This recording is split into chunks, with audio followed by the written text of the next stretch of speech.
오늘은 소망의 원리에 대해서 말씀을 드리려고 합니다. 2주 전에 자족의 원리에 대해서 말씀을 드렸습니다. 자족의 원리란 지금 가지고 있는 것을 족한 줄로 아는 마음이라고 있습니다. 지금 가진 걸로 만족한 마음, 욕심 없는 마음이 자족의 마음이라고 했습니다. 자족의 마음을 가질 때 우리가 행복하고 더 큰 하나님의 은혜와 복을 받을 수 있다라고 했습니다. 그런데 이 자족의 마음을 잘못 오해하면은 아무런 노력도 하지 말라는 뜻으로 오해할 수도 있고, 아무런 소망도 가지지 말라는 뜻으로 오해할 수도 있고, 어떠한 발전도 추구하지 말라는 뜻으로 오해할 수도 있을 것 같습니다. 그래서 오늘은 소망의 원리에 대해서 말씀을 드리려고 합니다. 소망의 원리가 뭘까 하는 것이, 네이버 국어사전에서 소망이 뭔가 찾아보니까 어떤 일을 바람 또는 그 바라는 것이라고 설명하고 있습니다. 어떤 것을 간절히 바라는 것, 그것이 소망이다 라고 이렇게 설명하고 있는 겁니다. 소망의 원리란 소망이 중요하다는 것이, 뭐가 중요하다고요? 소망. 살아가는 데는 소망이 아주 중요하다는 것이에요. 그리고 소망을 가지면 이루어진다라는 뜻이. 소망을 가지면 어떻게 된다고요? 이루어진다. 믿음은 바라는 것들의 실상이라고 그랬잖아요. 간절히 믿으면은 그것이 어떻게 돼요? 이루어진다는 뜻이에요. 우리가 소망을 가지면 이루어져요. 그때 축구할 때 꿈은 이루어진다 막 그랬잖아요. 소망을 가지면 이루어져요. 그러니까 소망을 가지고 살아야 한다는 것이, 하나님은 우리에게 소망을 주시는 분이에요. 그래서 소망의 하나님이다 라고 성경은 말씀을 하고 있어요. 그러니까 우리는 하나님이 주신 소망을 가지고 사는 성도들이 되어야 된다. 우리 모두 하나님 안에서 소망을 가지고 사는 성도들 되시기를 주의 이름으로 축원합니다. 욕심이 아닌 소망을 가진 성도들이 되어야 돼요. 욕심을 가지면 만족할 줄 모르고, 욕심을 가지면 행복하지 않지만, 소망을 가지면 만족할 수 있고, 소망을 가지면 행복한 성도가 되는 겁니다. 그러니까 우리 모든 성도들이 욕심을 내려놓고 소망을 갖는 그런 성도들 되시기를 주의 이름으로 축원합니다. 사람들은 어떻게 살까요? 지금 우리가 살고 있는 현실을 바라보십시오. 그러면은 아무런 소망도 없이 살고 있는 사람들이 많이 있습니다. 오래전에 삼포세대라는 말이 있었지 않습니까? 연애도 결혼도 출산도 포기한 세대다라고 해서 삼포세대라고 했는데, 이것이 계속 발전을 해가지고 이제 사포세대, 오포세대 뭐 이렇게 나옵니다. 그러면 사포세대는 뭐냐 그러면 연애와 출산과 결혼 포기뿐만 아니라 거기에 인간관계까지 포기한 세대를 사포세대라고 하고, 오포세대란 뭐냐 그러면 연애와 결혼과 출산 그리고 인간관계 포기 플러스 내 집 마련, 이것까지 포기하면 오포세대라고 합니다. 지금 이 시대 젊은이들이 아무리 힘쓰고 애쓰고 노력을 해도 내 집 하나 장만한다는 것이 절대로 쉬운 일이 아니기 때문에, 그러니까 3포세대, 4포세대, 5포세대라는 말을 하게 되는 것입니다. 가슴 아픈 일이지만 그것이 또 현실이잖아요. 그만큼 경제가 어렵고 살기가 어렵고 그렇기 때문에 3포네, 4포네, 5포네 하는 말들이 나오는 것입니다. 다 포기하고 사는 것이지요. 그래서 우리는 정치인들이 나라를 잘 다스려서 국민들이 열심히 일하고 꿈을 가지고 살 수 있는 그런 나라를 만들어 가도록 정치인들을 잘 뽑아야 되고, 지혜로운 정치인들을 뽑아야 되고, 또 그렇게 하도록 우리가 기도할 수 있어야만 된다는 것입니다. 반대로 아주 소망을 갖고 열심히 노력하는 사람들도 있습니다. 아침부터 밤늦게까지 열심히 노력하는 사람들이 있습니다. 일 마치고도 학원에 가서 열심히 새로운 것을 배우며 미래를 준비하는 사람들도 있습니다. 여수에 있는 형님을 만났는데 그런 얘기를 하는 거예요. 서울에 있는 사람과 여수에 있는 사람들은 걸음걸이부터 다르대요. 서울에 있는 사람들은 그냥 막 부지런히 막 움직여 다니는데 앞만 보고, 그런데 여수에 있는 사람은 그냥 세워라 내워라 하면서 이렇게 천천히 걸어 다닌대요. 공무원을 했잖아요. 근데 서울에 있는 그 사람이 하나 발령이 나가지고 여수로 내려왔는가 봐요. 여수에 있는 공무원들은 자기들 하는 일 하고 시간 되면 퇴근하고 또 다음날 하면 출근하고 퇴근하고 그렇게 사는데, 서울에서 내려온 어떤 공무원은 새벽에도 뭐 어느 강의 듣고 그 다음에 또 근무하고 그 다음에 끝나면 가서 또 막 헬스장에 가서 막 운동하고 엄청 부지런하게 산대요. 그러니까는 그 시골에서 수십 년 동안 산 사람들 입장에서는 왜 저렇게 사나 하고 이해가 안 된다고. 서울에 있는 사람과 지방에 있는 사람이 걸음걸이부터 달라야 라고 이렇게 얘기하는 거예요. 우리가 다 서울에서 바삐 부지런히 사는 사람들 틈바구니 속에서 사니까 그게 당연한 줄 알았는데, 그 얘기 듣고 저도 깜짝 놀랐어요. 이 작은 대한민국 안에서도 그렇게 사는 사람들이 있구나. 텔레비전을 보니까 모든 것이 자원이 풍부한 섬 지역에서 사는 사람들은 절대 욕심이 없더만요. 배고프면 바다에 가서 고기 잡아가고 동네 사람들이 다 같이 그냥 고기 나눠 먹고 그 다음에 그늘나무에서 쉬고 애들은 수영하고 내일 걱정 안 해요. 돈 벌려고 뭐 가지도 않아요. 다 끼니 때 되면 또 바다에 가서 한 마리 잡아갖고 워낙 큰 거니까 잡아갖고 동네 사람들이 다 또 손으로 뜯어먹고 그렇게 사는 거예요. 아주 여유롭게 부지런히만 살아요. 그래서 외국은 그런 줄 알았는데 우리나라에도 그런 데가 있구나 라고 생각하고 깜짝 놀랐어요. 아무튼 어떤 꿈과 소망과 비전을 가지고 새벽부터 밤늦게까지 투잡, 쓰리잡 뛰면서 열심히 일하는 사람들, 학원 공부하면서 또 준비하는 그런 사람들 있어요. 그런데 그들이 가지고 있는 소망이 대부분 다 세상적이고 육체적이고 물질적인 소망을 갖고 그렇게 부지런히 일하고 있을 때가 많다는 것이죠. 물론 아무런 소망도 없이 사는 사람보다는 낫겠지만 그것이 진정한 소망은 아니다. 헛된 일을 추구하고 있는 거다는 것을 우리가 알아야 됩니다. 그래서 이런 소망을 가지고 살면 어떻게 될 것인가? 아무런 소망도 없이 살면 어떻게 될까요? 발전이 없는 것입니다. 지금보다 더 나아지려는 발전이 없는 것이지요. 그리고 소망도 없이 살면은요, 생기를 잃어버린 채 살게 됩니다. 그러니까 이게 살아있지만 사는 것이 아니다. 우리 학생들도 뭔가 꿈을 가지고 살아야 되는데 아무런 꿈도 없이 살아가면은 이게 그냥 시간만 보낸 거지 사는 게 아닌 거지요. 그래서 우리는 뭔가 꿈을 가지고 살아야 되는 것이죠. 우리가 아무런 소망도 없이 살면은 하나님이 주신 풍성한 생명을 아무것도 누리지 못하게 됩니다. 우리 안에 소망이 있을 때 몸도 막 에너지가 만들어지는 거예요. 그래서 움직일 수가 있게 되는 거예요. 근데 소망도 없으면 어떻게 돼요? 움직일 에너지가 안 나와요.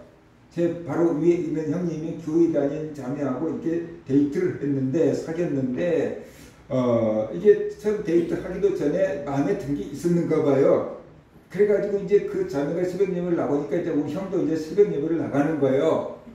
근데 이제 시골에 무슨 보일러 시설이 있으니까 예전이었으니까, 그러니까 새벽에 이제 교회를 이제 나가려고 하는데, 보면은 그 겨울에 보면은 얼음이 얼어 있잖아요. 물 받는 그 얼음 있잖아요. 땡땡한 얼음을 깨가지고 그 찬물로 머리를 감고 교회를 가는 거예요. 그러니까 이제 어머니 입장에서는 저놈 다시 교회 가는 건 좋은데 저러다가 감기 걸리면 어쩌냐고. 아, 새벽 예배 가는데 누가 봐줄 사람 있다고. 그냥 머리 안 감고 가도 되는데 이런 생각하고 그냥 가라. 무슨 찬물로 머리까지 감고 가냐.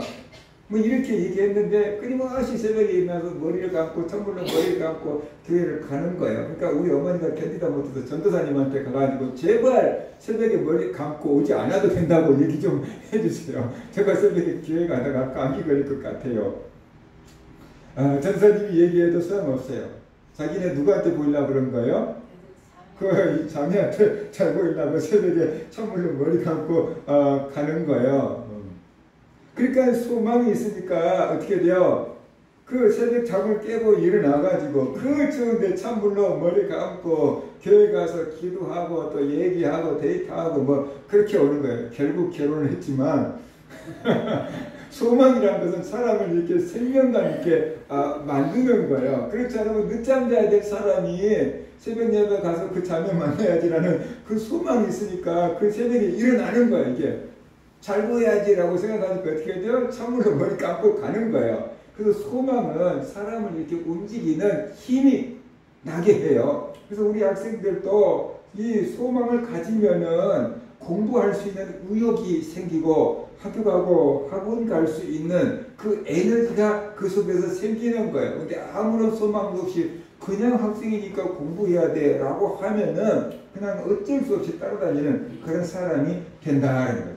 아무런 소망도 없이 살고 있으면은 이 얼마나 안타깝겠습니까? 주변에 있는 사람들이 봐도 안타깝죠. 그죠? 그 부모님이 볼 때 얼마나 안타깝겠느냐라는 거죠. 몇 년째 방에 틀어박혀서 바깥 출입을 하지 않고 살고 있는 외톨이들이 굉장히 많이 있습니다.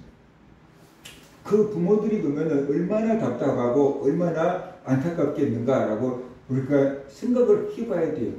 방에서 나오지를 않아요. 한 집에서 몇 년째 사는데 얼굴을 본 적이 없대요.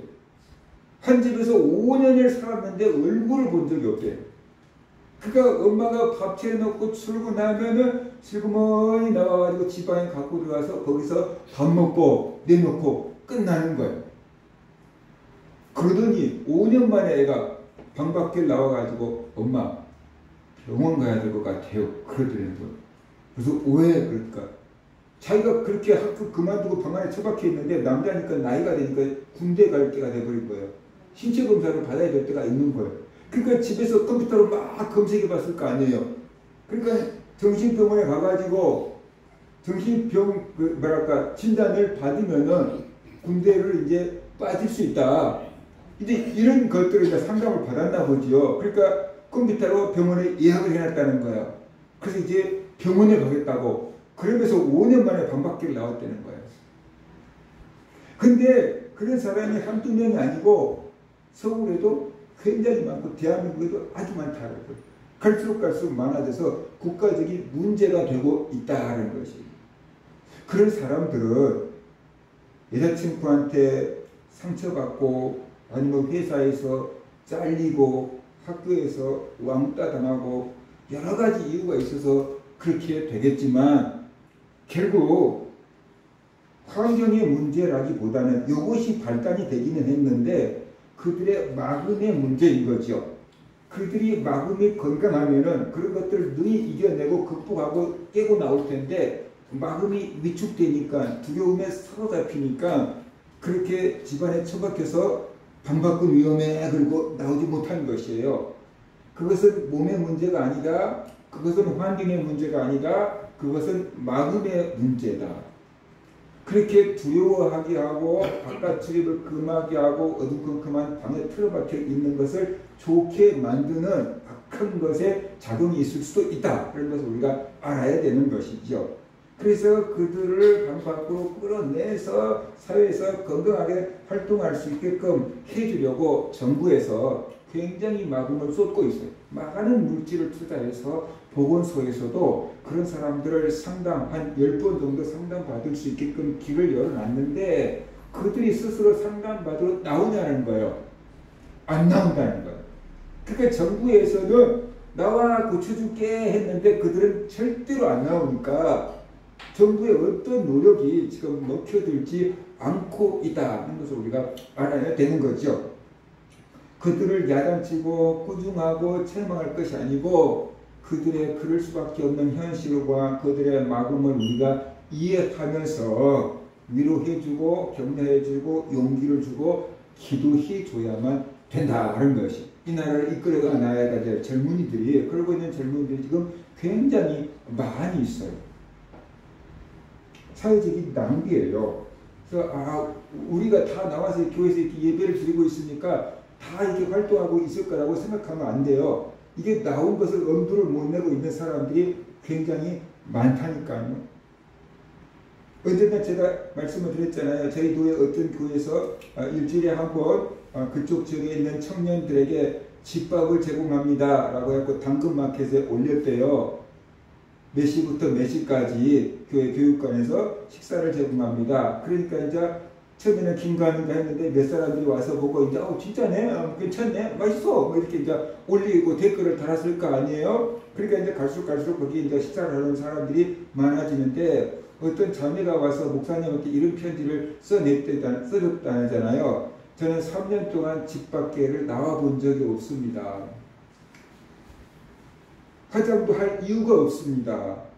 옷도 챙겨 입을 이유가 없습니다.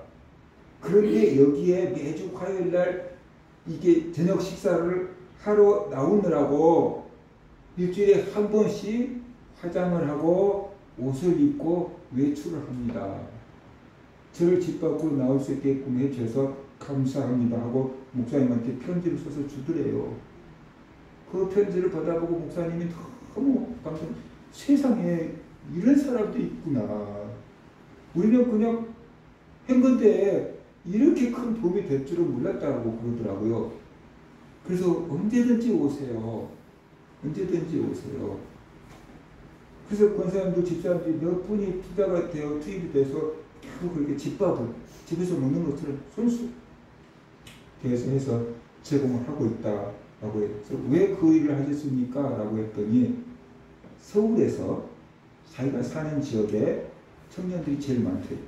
물론 서울대가 있어서 그럴 수 있겠지만 서울에서 자기가 살고 있는 지역에 청년들이 통계를 보니까 제일 많더래요. 근데 그 청년들 중에서도 분둔형 외톨이가 그만큼 많대요. 그래서 아하 이들을 위해서 뭔가 해야 되겠다라고 해서 원래도 청년도 좋아하는 목사님이니까 그 일을 했더니 그렇게 됐다라고 이렇게 말씀을 하시는 거예요. 그리고 우리가 또 세상에 헛된 꿈을 쫓아서 열심히 살면은 혼자서 한이 있는 것보다는 나아요. 그죠? 어떤 꿈이든지 찾아서 열심히 노력하고 공부하고 배우고 막 이렇게 쫓아다니면은 아무런 꿈도 없이 사는 것보다 훨씬 낫습니다. 그런데 그렇게 열심히 살고 뭔가 쟁취한 것 같고 다 얻어봐도 결국에 가서 보면 참 만족이 없습니다. 더 큰 것, 더 높은 것만 계속 찾아서 다니고 결국에 가서 보면 공허하게 되는 것이죠. 눈에 보이는 것은 참 소망이 아니기 때문에 그런 것입니다. 그러니까 우리는 참된 소망을 가지고 살아야 되고 영원한 소망을 추구하며 살아야 된다라는 것입니다. 왜 소망의 원리가 필요합니까? 왜 소망이 필요하냐라는 것이에요. 세연아, 왜 소망이 필요할까? 사람이 살아가는데 왜 소망이 필요할까? 예원이 빨리 생각하고 있어. 세연아, 왜 소망이 필요할까? 네 소망이 뭐 있어 지금? 생각해봐 뭐가 있는지. 예원아, 왜 소망이 필요할까? 소망이 왜 필요해? 꿈이 왜 필요해? 예원이 네 꿈이 있어? 생각해봐. 목사님이 이렇게 질문한 것은 생각해보라고 기회를 주는 거야. 생각해보. 대답을 하냐 못하냐 그게 문제가 아니고 생각해보라고 기회를 주는 거야. 질문을 받으면 사람은 생각을 하게 되어 있거든요. 소망이 있어야 이루어져요. 소망이 있어야 이루어져요. 그러니까 소망을 가져야 되는 거예요. 소망이 없으면 아무것도 이룰 게 없어요. 그 소망이 있어야 이루어진다니까. 그러니까 여러분이 공부를 열심히 하고 잘하려고 하지 말고 분명한 소망을 가지면은 그 꿈을 이루기 위해서는 공부가 필요하구나라는 생각이 들면은 그때부터 공부가 돼. 이해가 됩니까? 무조건 공부하려고 하지 말고 왜 공부를 해야 되는지를 알아야 되는 거예요. 저희 형님이 대학 다닐 때 어머니가 도시락 싸주고 아버지가 학비 대주고 대학 다닐 때 이게 공부를 안 하고 땡땡이를 쉽게 말하면 땡땡이를 쳤어요. 그래 우리 집은 못 먹는데 학교 가면 쪽팔리지 말으라고 이런 소리 해서 죄송하지만 걔부터 계란 후라이까지 해가지고 도시락 싸주면은 이 사람이 도시락 갖고 어디 가냐 그러면 노름방에 가는 거예요. 그래갖고 노름방에 가가지고 노름을 하는 게 아니고 옆에 앉아서 갱편을 뜯는 거 있잖아요. 그러고 보면 돈 막 왔다 갔다 하는 거 뭐 배고픈지도 모르니까 그러니까 도시락 그냥 거기다가 부정부니까 부어 먹었다고 가져와. 그러니까 하도 이제 그러니까 엄마가 알았어. 그래서 이제 버스 탈 때까지 엄마가 쫓아가. 그래서 버스 타는 거 가는 거 보고 내가 오겠다. 그리고 이제 어머니가 버스 탈 때까지 가. 그러면 이 사람이 이제 어쩔 수가 없잖아요. 그래서 버스를 타고 어머니 학교 다녀오겠습니다 하고 이제 학교를 가. 그러면 버스가 이제 산 모퉁이로 쭉 돌아가면 어떻게 돼요? 내려주세요. 하고 내려버리는 거야. 그럼 어머니가 버스 타고 이제 학교 갔다라고 생각하고 이제 집에 돌아오는데 자기는 내려와서 또 노름방에 가서 있고 학교 가고 친구들 막 이렇게 어울려서 놀고. 그러니까 졸업할 때 출석 일수가 부족해가지고 졸업이 안 됐어요. 대학교 졸업이 안 됐어요. 군대를 가야 되는데 졸업이 안 돼. 그 쉽게 말하면 아버지가 평생 졸업장이 없다고 한이 돼갖고 저는 대학 보내고 졸업장 따게 한다고 벌는데 졸업장을 못 받게 되는 거예요. 그 시골 농부인 아버지가 대학교까지 쫓아가고 교수를 만나가지고 통사정을 했어요. 내가 평생 한이 돼갖고 저는 대학 졸업장을 따려고 했는데 졸업장을 못 받으니 내 수고가 헛되다고 얼마나 하소연을 했던지 교수가 보니까 참 측은한 마음이 들었겠죠. 자식을 위해서 저렇게 애를 썼는데 철없이 그러고 다닌 자식을 보니까 얼마나 교수가 안타까웠겠어요. 그래서 교수가 막 자기가 할 수 있는 조치를 다 취해가지고 군대 갔다 와서 출석일수 채우면 졸업할 수 있게끔 조치를 만들어줬어요. 군대 갔다 와서 다닐 수 있게끔 다 조치를 취해줬어요. 그런데 그 형님과 저 교수 때문에 내가 졸업이 안 됐다 그 말이에요. 그래가지고 자기 손가락을 잘라가지고 편지로 뭉태가지고 그 교수한테 보내주겠다 그러더라고요. 당신 때문에 내 인생이 망했다. 그렇게 아까운 마음을 갖고 살았어요. 예수 믿기 전에. 그래 군대 갔다 와서 이제 대학을 졸업했죠. 철이 들어보고 군대가 3년 동안 두들겨 맞고 오니까 철이 들더라고요. 공병대 가서 엄청 두들겨 맞아갖고 이제 철이 들어가지고 대학교 가서 공부하고 졸업을 타니까 교수가 붙잡고 울었어요. 나는 네가 대학교 졸업할 줄 꿈에도 생각을 못했다.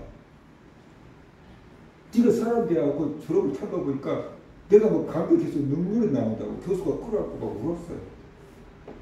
근데 나중에 예수님을 만나고 목사가 되겠다고 신학교를 갔잖아요. 근데 이제 다 그러니까 학비대줄 아버지도 안 계시고 그러니까는 밤에는 방범대원으로 아르바이트 하면서 낮에는 학교를 다니는 거예요. 그러니까 방범대원하는 예전에 있을 때 대원들이 다니 학교 가니까 조금 쉬게 해 그러면서 앉아서 근무할 수 있게끔 해주는데 집에서 3시간 잤어요. 3시간 딱 자고 가방 메고 학교를 가는데 그 속에서 단어장을 갖고 단어를 외우면서 학교를 다니는 거예요. 그러면서 아버지가 돈 대줄 때 내가 이렇게 공부했으면 장학금 받았을 거다 그러더라고요. 이제 내가 벌어가면서 대학 다니니까 대고 다니는 게 이게 얼마나 힘드냐. 그런데 학교 다닐 때는 영어 골치 아파 뭐해 안 하던 사람이 공부해야지 목사가 된다고 하니까 영어 하죠, 히브리 하죠, 헬라어 하죠. 다 맞췄으니까 목사가 된 거 아닙니까?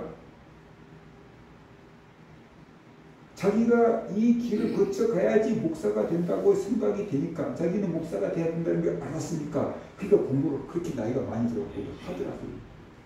그러니까 쟤들이 공부하라고 이하고 막 때려비너 보내도 좋지만 니네들이 공부 열심히 하려고 몇 시간 동안 막 학원에 앉아있는 것도 중요한데 공부를 왜 해야 되는지를 아는 게 더 큰 도움이 돼. 내 꿈이 뭔가를 딱 잡고 그 꿈을 이루기 위해서는 어떤 공부가 필요하다. 그러니까 내가 이 공부를 해야 된다라는 것을 여러분이 딱 뼈저리게 느끼면은 그때부터는 누가 하라 말 안 해도 내가 알아서 해. 그러면 그때는 진짜 공부가 되는 거야. 시험을 위한 공부가 아니고 진짜 공부가 되는 거야. 그러니까 분명한 꿈을 생각해. 이번에 점수를 몇 점 높일까 그런 생각을 하지 말고 내가 무슨 일을 할까? 내 꿈이 뭘까? 내 소망이 뭘까? 하나님 내게 준 재능이 뭘까? 그런 것들을 찾아서 그 꿈을 이루기 위해서는 무슨 공부가 필요한가? 무슨 기술이 필요한가? 그런 거 있을 수 있죠. 그죠? 그래서 거기를 위해서 딱 투자해 나가면은 여러분이 훨씬 시간을 아낄 수 있고 가치 있게 살아갈 수가 있다는. 남들이 공부하니까 나도 공부하고 소용없어요. 그렇게 하고 뛰어날 수가 없어요. 보통 사람밖에 안 돼요. 그러니까 여러분이 꿈을 가져야 돼요. 꿈이 있어야지. 소망이 있어야지 이루어져. 그러니까 여러분이 소망을 가져야 돼. 그 소망을 다시 말하면 꿈이에요. 하나님 내게 준 재능이 뭘까? 이 재능을 갖고 어디다 쓸까? 어떤 꿈과 소망을 가질까? 그걸 찾으라는 거죠. 질문 자꾸 해야지 생겨요.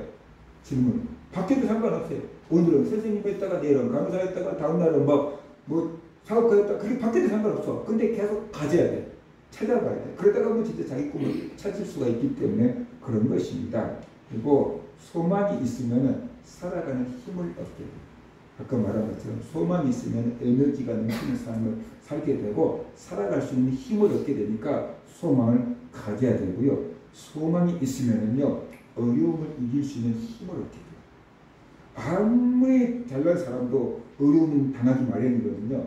살아가다가 인생에 어려움이 있어요.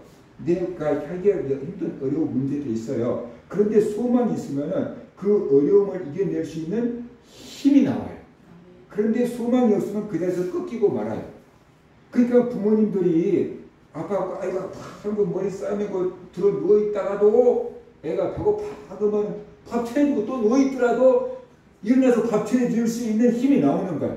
왜냐하면 자식이라는 그 사랑이 제가 먹여 살려야 된다는 그 뭔가가 있기 때문에 그런 거예요. 그래서 우리에게 소망이 있으면 어려움을 이겨낼 수 있는 힘을 얻게 된다. 그러니까 소망은 어떻게 돼요? 어려울 때일수록 갖고 있어야 돼요. 어려울 때일수록. 그래서 시편 42편 5절을 보면 내 영혼아 네가 어찌하여 낙심해하며 어찌하여 내 속에서 불안해하는가. 너는 하나님께 소망을 두라. 그가 나타나 도우심으로 말미암아 내가 여전히 찬송하리로다. 낙심하지 말라라고 얘기하고 있잖아요. 그리고 하나님께 소망을 두라라고 말씀하고 있잖아요. 소망이 있을 때 이겨내는 것입니다. 오늘 우리가 이거 본 말씀 로마서 5장 3절 4절 보면 우리가 환난 중에도 즐거워하나니 환난, 어려움, 고난, 고통 가운데 핍박 가운데서 즐거워한다 그랬어요. 왜 고통과 어려움과 핍박 가운데서 즐거워할 수 있느냐? 그 이유가 이는 환난은 인내를 그랬잖아요. 그 고난은 우리로 인내를 하게 만든다는 거죠. 빠져나올 수 없는 고통 속에 처박아 넣으면은 그 속에서 어쩔 수 없이 참고 견뎌야 되거든요. 근데 그 속에서 인내가 만들어진대요. 어쩔 수 없이 참고 고통 가운데서 인내가 훈련되는 거죠. 남자들은 군대 가서 인내를 만들어내는 거예요. 그 인내, 참을 수 있는 인격을 만들어낸다는 거죠. 환난은 인내를 만들어내고, 그죠? 그 다음에 뭡니까? 인내는 어떻게 돼요? 연단을 만들어낸다 그랬잖아요. 인내를 계속 하다가 보면 어떻게 돼요? 훈련이 돼가지고 이제 연단, 단련이 된다. 그것이 내 습관이 된다는 거죠.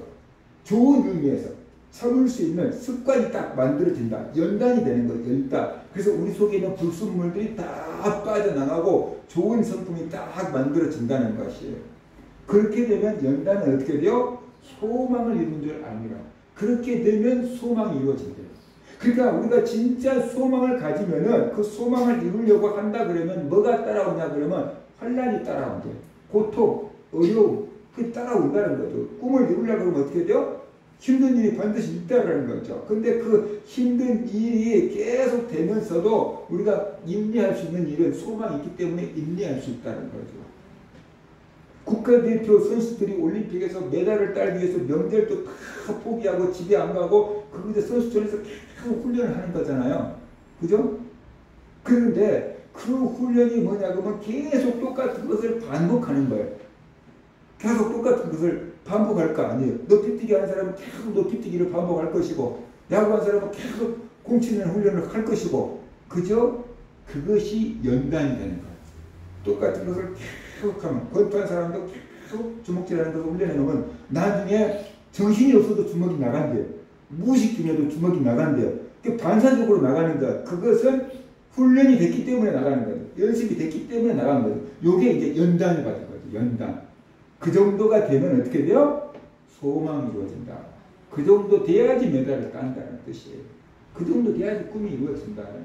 그러니까 똑같은 것을 계속 반복해야 됩니다. 계속 반복해야 돼요. 그렇지 않으면 안 돼요. 무의식 중에 될 수 있게끔 훈련이 돼야 돼요. 그렇게 될 때 이제 연단이 됐다. 근데 무의식 중에 안 나와. 그러면 연단이 아직 안 된 거라고 봐야 돼요. 그렇기 때문에 소망이 필요한 거다. 그래서 우리가 알아야 돼. 성경을 보면 이렇게 말씀하고 있습니다. 하나님에게 소망을 두는 자가 복이 있다 그랬어요. 시편 146편 5절. 야곱이 하나님을 자기 도움으로 삼으며 여호와 자기 하나님에게 자기의 소망을 두는 자가 복이 있도다 그랬어요. 하나님께 소망을 두는 자가 복이 있다라고 말씀했어요. 소원이 이루어질 때 얼마나 우리가 행복하고 기쁜지 잠언 13장 12절에 보니까 소망이 더디 이루어지면 그것이 마음을 상하게 하거니와. 그죠? 우리가 기도 응답이 빨리 안 되면 얼마나 나 힘듭니까? 그거예요. 소망이 더디 이루어지면 그것이 마음을 상하게 하거니와 소망이 이루어지는 것은 곧 생명나무니라. 소망이 이루어지면 생명나무래요. 그만큼 생명이 넘쳐난다. 기쁨이 넘쳐난. 지금까지 내가 내 이름으로 아무것도 구하지 아니하였으나 구하라 받으니 너의 기쁨이 어떻게 돼요? 넘쳐나리라 그러잖아. 기쁨이 충만하리라 그러잖아. 우리가 이렇게 소망이 이루어지면은 막 생명이 막 약동하 살 맛이 나니까 막 눈동자가 팍팍팍 이렇게 하고 살 맛이 난다는 거지. 행복해진다는 거지. 사람이 살아가는데 소망이 꼭 필요하다고 했어요. 그래서 세상 끝날까지 딱 있을 것 세 개.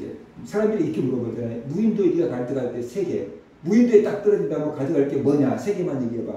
그런 소리를 하는데 이 세상이 끝날 때까지 딱 필요한 게 세 가지가 있대요.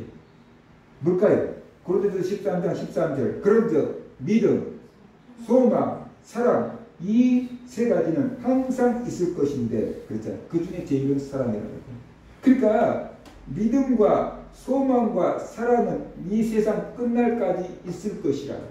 인간이 살아가는데 믿음과 소망과 사랑은 반드시 필요하다는 뜻이에요. 그게 없으면 정신이 다 무너져 버리는 거예요. 그래서 소망이 얼마나 중요한 것인지를 우리가 알아야 되는 거예요. 그래서 가끔씩 자녀들한테 네 소망이 뭐니? 네 꿈이 뭐니? 물어봐요. 대답 못해도 괜찮아요. 자꾸 질문 던져봐야 돼. 그래도 찾게 되니까. 자꾸만 찾게 되니까 던져야 돼요. 빌립보서 2장 13절 보면 너희 안에 행하시는 일은 하나님이시니 자기의 기쁘신 뜻을 위하여 너희에게 소원을 두고 행하게 하시나니 그랬어요. 그래서 또 요한일서 3장 3절에 보면 주를 향하여 이 소망을 가진 자마다 그의 깨끗하신 것 같이 자기를 깨끗하게 하느니라. 그러니까 우리가 천국에 가서 주님을 만나야지 라고 하는 소망을 가진 사람마다 주님처럼 자기를 깨끗하게 해야 된다 라고 이렇게 말하고 있어요. 거룩한 소망을 가져라. 그러면 소망의 원리를 따르면 어떻게 될까요? 하나님은 우리에게 소망을 주십니다. 하나님이 우리를 부르실 때는 소망을 줍니다. 아브라함을 부르실 때 하나님이 소망을 줬습니다. 창세기 12장 1절 3절 보면 하나님이 아브라함을 부르면서 이런 소망, 이런 약속을 주십니다. 여호와께서 아브라함에게 이르시되 너는 너의 고향과 친척과 아비집을 떠나 내가 내게 보여 주시할 줄 땅으로 가라. 내가 너로 큰 민족을 이루고 내게 복을 주어 내 이름을 창대하게 하리니 너는 복이 될지라. 너를 축복하는 자에게는 내가 복을 내리고 너를 저주하는 자에게는 내가 저주하리니 땅의 모든 족속이 너로 말미암아 복을 얻을 것이라 그랬어요. 그러니까 하나님이 아브라함에게 말씀하셨어요. 본토 친척 아비집을 떠나서 내가 너에게 지시할 가나안 땅으로 가라 라고 이렇게 말씀하셨어요. 근데 그때 당시에 나이가 75세 된 할아버지가 쉽게 본토 친척 고향을 떠나서 먼 외국 땅으로 이민을 갈 수 있겠느냐는 거죠. 쉽지가 않잖아요. 그런데 하나님께서 딱 이렇게 소망을 주는 거예요. 뭐라고 해요? 내가 너로 큰 민족을 이루게 해줄게 그래요. 아브라함 너의 이름을 창대하게 해줄게. 아브라함 너를 복으로 만들어줄게. 그래서 너를 축복하는 사람이 복을 받고 너를 저주하는 사람은 내가 저주해줄게. 땅의 모든 족속이 아브라함 너로 말미암아 복을 얻게 해줄게. 그러니까 본토 친척 아비집을 떠나서 가나안 땅으로 가라 이렇게 말씀하신 거예요. 아브라함이 살고 있던 갈대아 우르는 문명이 굉장히 발달한 도시 국가였어요. 근데 서울에 살고 있는 이 도시 문명에 살고 있는 사람에게 아무런 문명도 없는 무인도로 가. 그처럼 척박한 가나안 땅으로 가라고 하나님이 말씀하신 거예요. 근데 쉽게 옮길 수 있겠어요? 힘들어요. 그런데 하나님께서 딱 소망을 주잖아요. 너 이름을 창대케 할게. 후손들을 창대케 해줄게. 그렇게 하니까 아브라함이 그 소망을 가지고 어떻게 돼요? 간 거예요.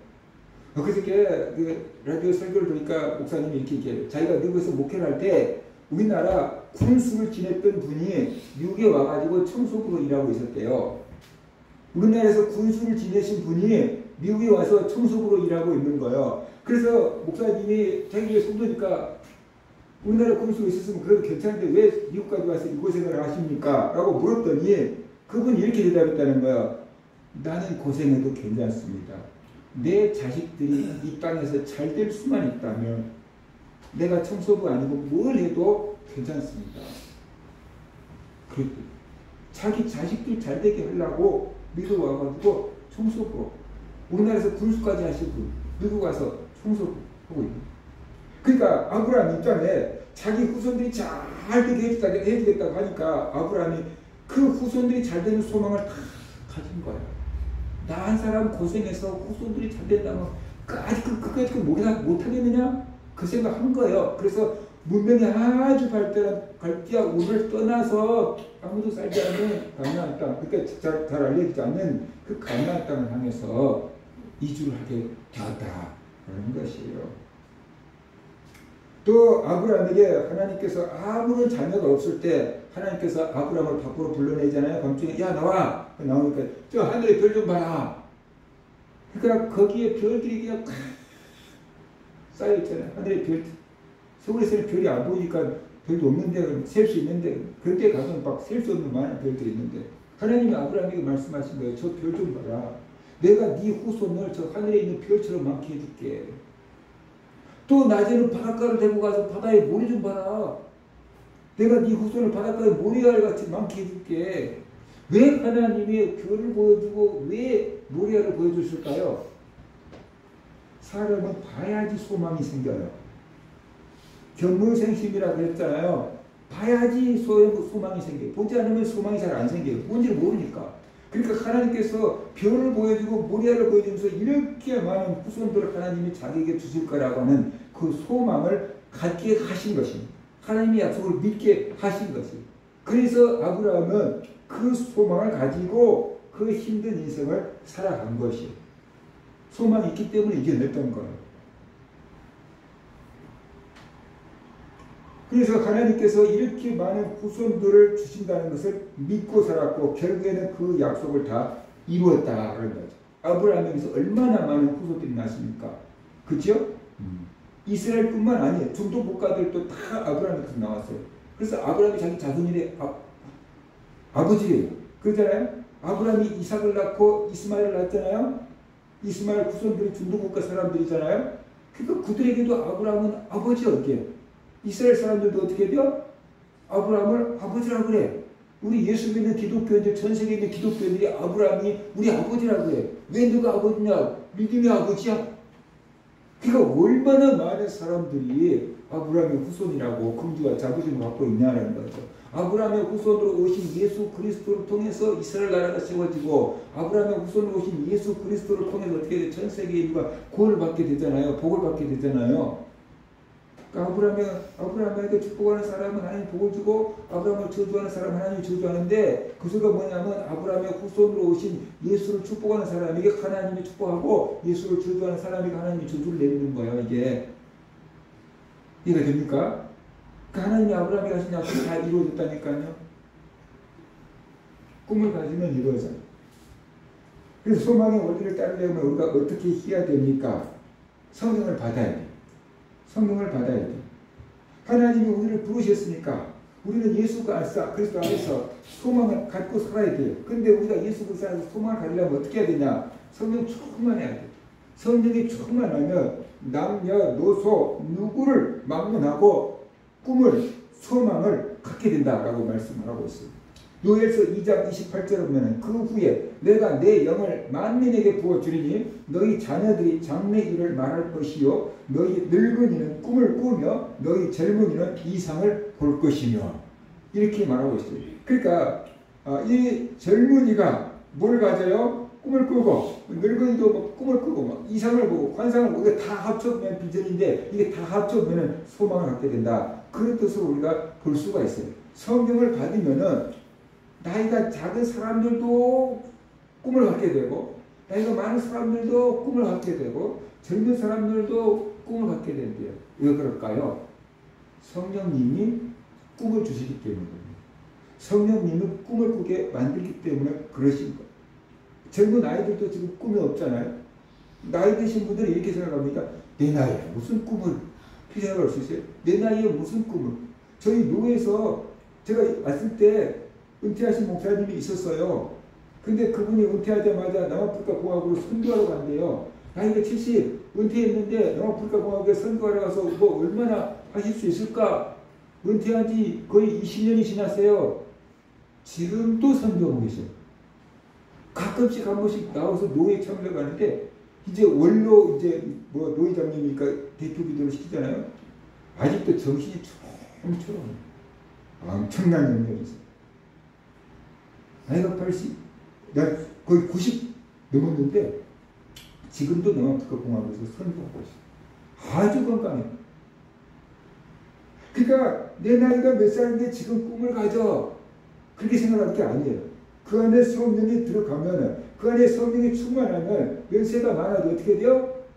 꿈을 꿀 수 있다. 하나님의 꿈을 꿀 수 있다. 어린 아이들도 어떻게 돼요? 꿈을 꿀 수 있다. 젊은이도 어떻게 돼요? 꿈을 꿀 수 있다. 뭘 받으면요? 성령을 받으면. 성령 충만을 받으면. 그래서 나이 드신 분들도 꿈을 가져. 내가 이제 몸도 잘 못 움직이는데 무슨 꿈을 가져요? 몸을 못 움직이는데 입은 움직일 수 있잖아요. 그러니까는 자손들을 위해서, 가족들을 위해서, 교회를 위해서, 하나님의 나라를 위해서, 죄 종들을 위해서, 선교사들을 위해서 기도할 수 있잖아요. 꿈을 꿀 수 있어야 돼. 기도할 수 있어야 돼. 어떤 크게 안수 집사님을 만났어요. 그런데 그 안수 집사님이 자기가 풀리지 않는 게 구원이라고 그러면서 누가 구원을 받냐고. 근데 어떤 큰 목사님이 이렇게 설교를 했대요. 마지막까지 죽을 때 보면 안다 그랬더니 죽을 때 보면 안다. 그러면서 이 영화를 들었는데 어느 큰 교회 재정을 담당하신 장로님이 계셨는데 10몇 년 동안 큰 교회에서 재정을 담당했대요. 근데 유다 같은 짓을 한 거죠. 마지막 이제 병원에서 돌아가실 때가 된 거예요. 그래서 교회 담임 목사님부터 시작해서 부목사님까지 하고 예수 영접하고 예수님을 시인하고 마지막 예수 믿고 천국까지 하려고 가서 막 복음 전하고 막 기도하고 이제 아멘을 못하는 거야 사람이. 아니 교회 장로까지 됐고 교회에서 10년 넘게 제대로 담당했던 장로님이 병원에서 막 담임 목사님 가도 안 돼요. 부목사하고 계속 돌아가면서 예배하고 기도하고 아멘 하세요. 아멘을 못해. 아멘을 못하겠다. 길이 너무 좁다. 길이 너무 좁다. 길이 너무 좁다. 결국 그렇게 돌아가면서 목사님들이 기도하고 예수 시인하라고 했는데 아멘 소리를 끝까지 못하고 마지막 남긴 소리가 길이 너무 좁다. 그 말하고 숨져버렸지. 길이 너무 좁다. 그런 사람이 처음 받겠네요. 우리가 마지막까지 믿음을 지켜야 되잖아요. 아무 때나 예수 시인할 수 있는 게 아닙니다.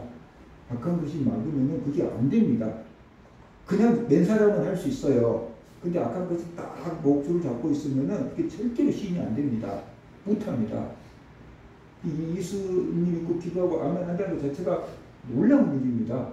아무것도 아닌 것 같은데 안 된 사람은 절대 안 됩니다. 그러니까 우리가 나이 드실수록 하나님께 소망을 부어야 되는 거예요. 내가 할 수 있는 게 뭡니까? 막 해외 나가서 뭐 할 수 있는 분들도 있지만 그럴 상황이 안 되면은 그냥 내 가족들을 위해서, 자손들을 위해서, 손들을 위해서, 교회를 위해서 내가 기도하는 거죠. 주의 종들을 위해서 기도하는 거죠. 주의 이름으로 선지자를 데리고 오면 선지자상을 받는다 그랬잖아요.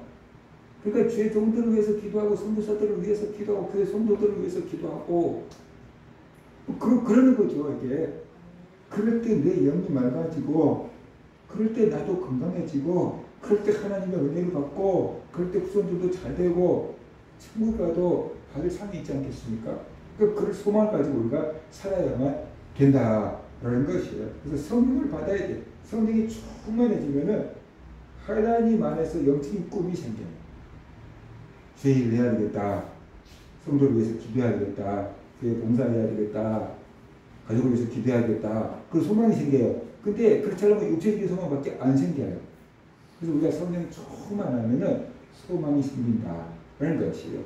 그래서 우리가 소망을 가져야지 하지 말고 성령 충만을 구하고 성령 충만을 받아야 돼요. 그러면은 소망이 생겨요. 전번에 여기 왔었던 저희 형님이 대학교 졸업하고 군대에 장교로 제대하고 취업을 하려고 취업 준비를 하고 있었어요.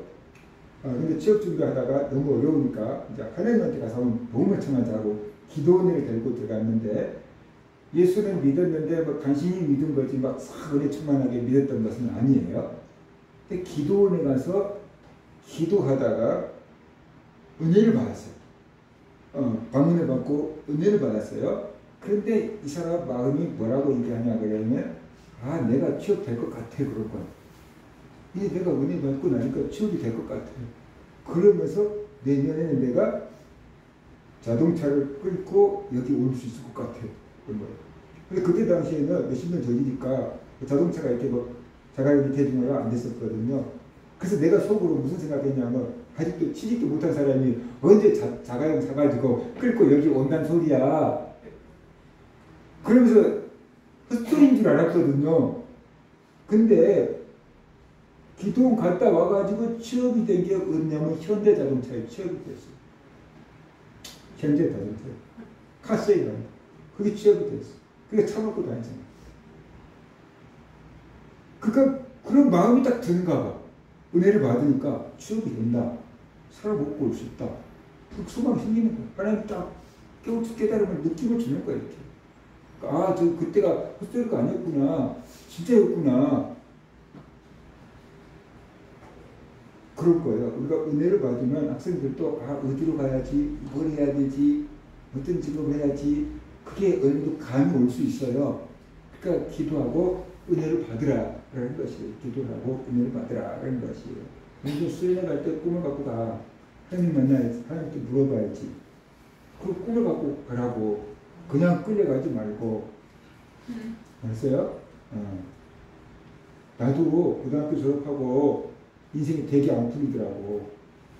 그래가지고 하나님이 계시면 내가 뭐가 돼야 될지 물어보다. 교회는 몇 번 왔다 갔다 하지만 예수를 믿는 사람은 아니었거든. 근데 하나님이 계시면 내가 뭐가 돼야 되는지 왜 이렇게 인생이 안 풀리는지 한번 가서 물어보자. 그리고 기도원에 들어갔어. 그래서 기도원에 들어가가지고 하나님이 있으면 나타나보라고. 하나님이 있으면 내가 뭐가 될 거냐고 기도를 했는데 하나님께서 보여준 게 있었고 은혜를 주신 게 있었어. 그래서 목사가 된 거야. 그러니까 문을 뒤져봐야 돼. 기도해봐야 돼. 내가 뭐가 될 건지. 하나님이 여러분 태어나게 했고 하나님이 여러분에게 재능을 줬고 그러니까 여러분이 뭐가 제일 잘하고 어디다 가면 쓸 수 있는지 하나님이 제일 잘 알고 있어요. 여러분 부모보다 하나님이 제일 잘 알고 계셔. 그러니까 하나님께 물어봐야 돼요. 여러분이 하나님 내가 뭐가 될까요? 하나님 내가 뭘 하면 좋을까요? 하나님 위해서 뭘 할까요? 하나님 내게 주신 재능이 뭡니까? 그 길을 열어주세요. 그렇게 기도해야 돼. 시연아, 영훈아 그런 기도 제목 갖고 수련회 가라고. 알았어요? 오케이. 그래야지 은혜를 갖고 오는 거야. 꿈을 갖고 가야 돼. 소망을 갖고 가야 돼. 하나님 만나야지 하는 그런 마음을 갖고 가야 된다는 것이에요. 그래서 우리는 성령을 받아야 되고요. 그 다음에 우리의 소원을 영원한 것에 둬야 돼요. 헛된 것에 두지 말고 영원한 것에 소망을 둬야 돼요.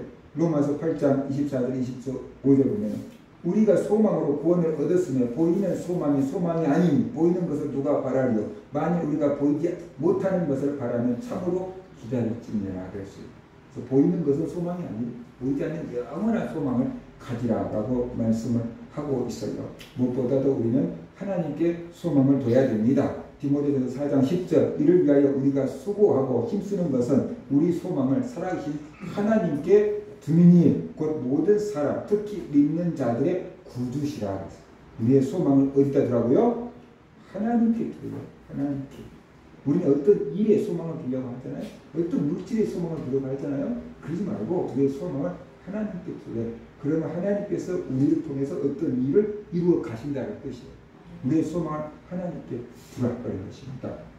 세상 재물에 소망을 두지 말고 하나님께 소망을 두라고 했어요. 디모데전서 6장 17절 네가 이 세대의 부한 자들을 명하여 마음을 높이지 말고 정함이 없는 재물에 소망을 두지 말고 오직 우리에게 모든 것을 후히 주사 누리게 하시는 하나님께 두며 그랬잖아요. 돈은 정함이 없대요. 예를 들어서 이거예요. 돈은 내 돈이라고 하면 내 주인은 당신입니다. 나는 절대로 당신을 떠나지 않을 겁니다. 하고 돈이 나한테 딱 달라붙어 있는 게 아니라는 거야. 여기 사람한테 있다가 저 사람한테 있다가 돌고 도니까 돈이라는 거야. 그 돈은 정함이 없대. 그러니까 이 정함이 없는 나에게 있다가 딴 사람한테 갔다 이 돈에다가 마음을 두지 말고 하나님께 마음을 두래요. 하나님께 소망을 두래요. 그러면 하나님께서 모든 것을 우리에게 주어서 넘치게 하시고 누리게 하시는 분이래요. 우리에게 모든 것을 주어서 누리게 하신 분이 하나님이래요. 그러니까 하나님께 소망을 두래요.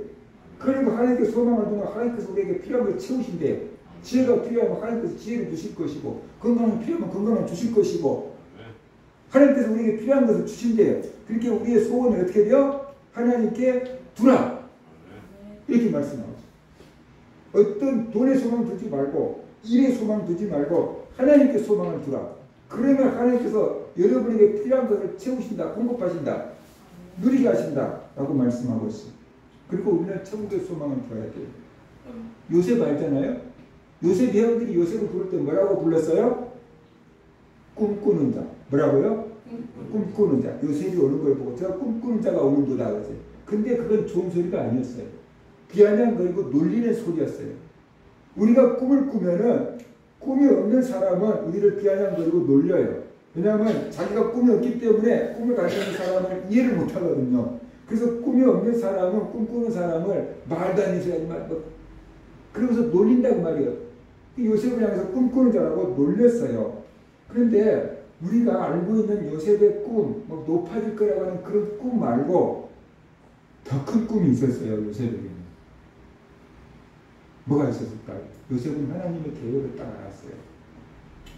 그래서 하나님이 자기와 후손들에게 가나안 땅을 주셨다는 것을 요셉은 알았어요. 그래서 요셉은 가나안 땅을 소망하면서 살았어요. 애굽에서 살지만 가나안 땅을 소망하면서 살았어요. 요셉은 가나안 땅에서 산 경험보다 애굽 땅에서 산 세월이 훨씬 많아요. 요셉은 가나안 땅에서보다 애굽에서 출세했어요. 애굽에서 국무총리가 됐어요.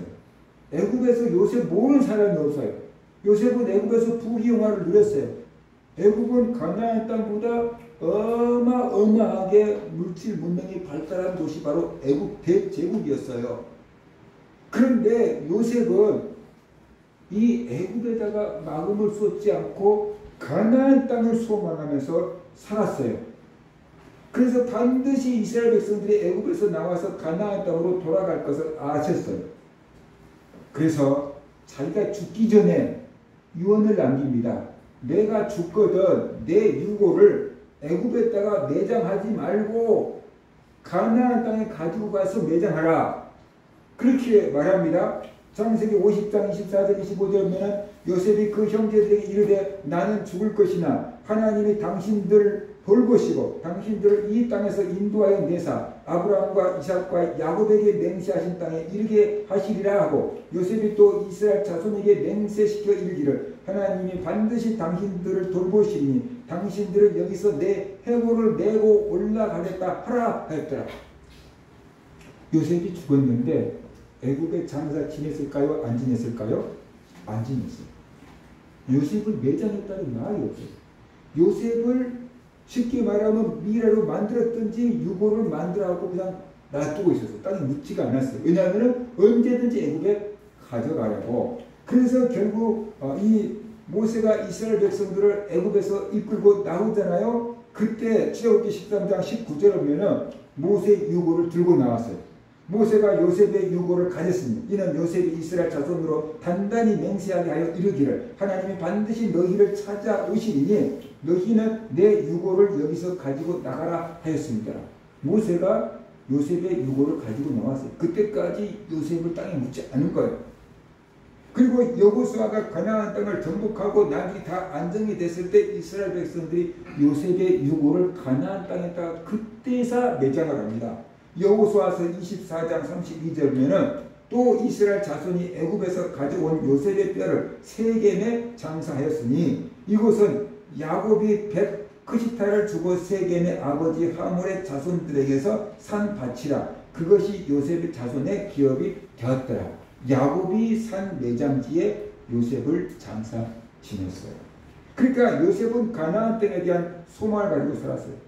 그 어마어마한 애굽에서 북이 영화를 누리고 인정을 받고 살았던 요셉인데, 누구보다도 애굽에서 열심히 총리로 살았던 요셉인데 애굽에다가 마금을 쏟지 아니하고 가나안 땅을 소망하면서 살았다라는 것이에요. 우리가 이런 요셉의 신앙을 본받아야 돼요. 우리가 이 땅에 살 때 요셉처럼 부지런히 살아야 되고 지혜롭게 살아야 되고 열심히 살아야 되고 사람들한테 인정받게 살아야 돼요. 이 땅에서 요셉처럼 누릴 수 있는 것들을 다 누려야 돼요. 물질적으로도 누릴 수 있는 것들을 누려야 돼요. 그런데 문제는 뭐냐면 우리의 마음을 이 땅에다 쏟아버리면 안 된다는 것이. 우리의 마음은 어떻게 돼요? 천국을 향해서 살아야 된다는 것이. 요셉은 애굽에서 모든 것을 다 누렸지만 여기다가 마음을 쏟지 않고 내가 진짜 가야 될 곳은 가나안 땅이라고 생각했어요. 그러니까 우리가 이 땅에서 누구보다 열심히 살고 부지런히 살고 많은 것을 받아 누리며 살아야 되지만 내가 영원히 거할 곳은 이 땅이 아니다. 내가 가야 될 곳은 하나님의 나라다. 내가 가야 될 곳은 천국이다. 그 마음과 그 믿음을 가지고 살아야 된다는 것이에요. 그럴 때 세상에 함몰되지 않는 성도로 살아갈 수가 있다는 것이에요. 이 땅의 풍요와 물질에 빠져버려서 마음을 쏟아버려서 천국의 소망을 잃어버리고 산다고 한다면은 그 사람은 착한 불쌍한 사람이 되어버리는 것입니다. 그래서 우리는 부활의 소망을 가지고 살아야 돼요. 이 땅에서 우리가 살지만 언젠가는 부활할 것이다. 하나님 나라 갈 것이다. 그곳에 살 것이다. 라는 천국 소망과 부활의 소망을 가지고 살 수 있어야만 된다는 것이죠. 이것이 가지고 있을 때 죽을 때까지 가질 수 있는 소망이에요. 그래서 우리 모든 성도들 소망이 있어야지 인생은 제대로 살 수 있다. 소망이 있어야지 이루어진다. 그러니까 우리는 소망을 가지고 살아야 된다. 이 세상에서도 누구보다도 우리가 행복하게 풍요롭게 살아야 돼요. 그래서 다른 사람들을 돕고 살고 하나님께 영광을 돌리고 살아야 돼요. 요셉처럼. 그런데 그럼에도 불구하고 이 땅에다가 우리가 소망을 쏟아버리고 이 땅에다가 마음을 쏟고 살면 안 되고 우리가 가야 될 영원한 곳은 하나님의 나라다. 천국이다. 부활이다. 영원한 생명이다. 여기에다가 우리의 마음의 소망을 두고 살 때 이 세상에 살지만 오염되지 않는 성도로 살아갈 수가 있다. 그것이 진정한 소망이다. 우리의 소망을 물질에 두지 말고 하나님께 두라. 모든 것을 주어서 누리게 하시는 하나님께 소망을 두라. 우리 모든 성도들이 하나님께 소망을 두고 천국에 소망을 두고 살아가는 그런 성도들 되시기를 주의 이름으로 축원합니다. 하나님 아버지 감사합니다. 우리가